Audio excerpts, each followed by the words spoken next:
ভারত পাকিস্তান যুদ্ধ এখন আর সীমান্তের গল্প নয়, এটি হয়ে উঠেছে বৈশ্বিক দাবার খেলা, যেখানে চাল দিচ্ছে চীন, সৌদি আরব, এমনকি যুক্তরাষ্ট্র। প্রশ্ন একটাই, কে প্রথম আগুন জ্বালাবে? সীমান্ত এখন শুধুই উত্তপ্ত নয়, এটা যেন আগুনের লেলিহান। গতরাতেই ভারত পাকিস্তান সংঘাতে দুই পক্ষই মুখোমুখি হয়েছে ভয়াবহ ক্ষয়ক্ষতির। যুদ্ধ এখন আর ধীরে এগোনো উত্তেজনা নয়, এটা একেবারে বাস্তব, রক্তাক্ত বাস্তবতা। পাকিস্তান চালিয়েছে অপারেশন বুনিয়ান আল মারসুস। প্রথমবারের মতো ব্যবহৃত হয়েছে হাইপারসোনিক মিসাইল। ইন্ডিয়ান অকুপাইড কাশ্মীরে ভারতীয় মিলিটারি ইনস্টলেশনগুলোয় ভয়াবহ ধ্বংস। একাধিক এয়ার স্ট্রাইক কুড়িয়ে গেছে। রাতের আকাশে আলো জ্বলে উঠেছিল, কিন্তু তা ছিল বিস্ফোরণের আলো। ভারতও থেমে নেই। নূর খান এয়ারবেজ, ইসলামাবাদের সবচেয়ে গুরুত্বপূর্ণ সামরিক ঘাঁটি, অচল। মাত্র কয়েক ঘন্টা আগে ধ্বংস হয়ে গেছে পাঞ্জাবের রহিম ইয়ার খান এয়ারপোর্ট। যুদ্ধ ছুঁয়ে ফেলেছে দেশের ভেতরের হৃৎপিণ্ড।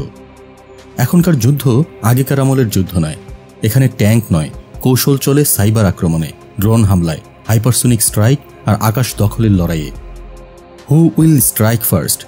এই প্রশ্নের উত্তর হয়তো রাতেই পাওয়া গেছে। উভয় পক্ষই বলছে প্রথম আগুন ওরা দিয়েছে।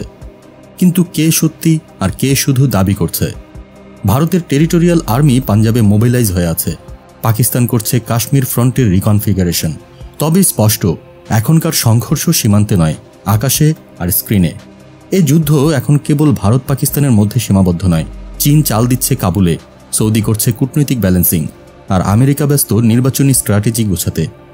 এর মধ্যেই চমকপ্রদ ঘটনা হচ্ছে, ইসরায়েলের অন্যতম প্রধান মিত্র সৌদি আরব এখন খোলাখুলি পাকিস্তানপন্থী। পররাষ্ট্রমন্ত্রী আল জুবায়ের ইসলামাবাদে এসেই ঘোষণা দিয়েছেন, ডি-এসকেলেশন চাই, যুদ্ধ নয়। ভারতের জন্য এটি শুধু কূটনৈতিক আঘাত নয়, এটি এক কৌশলগত চপেটাঘাত।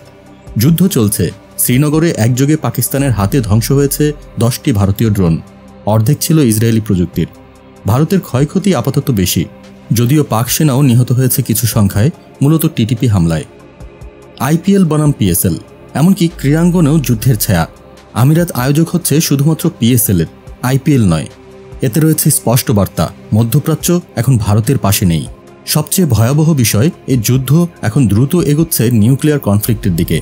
দুই পক্ষই স্ট্র্যাটেজিক ফোর্স হাই অ্যালার্টে রেখেছে, আকাশে চক্কর দিচ্ছে সাইলেন্ট বোম্বার্স।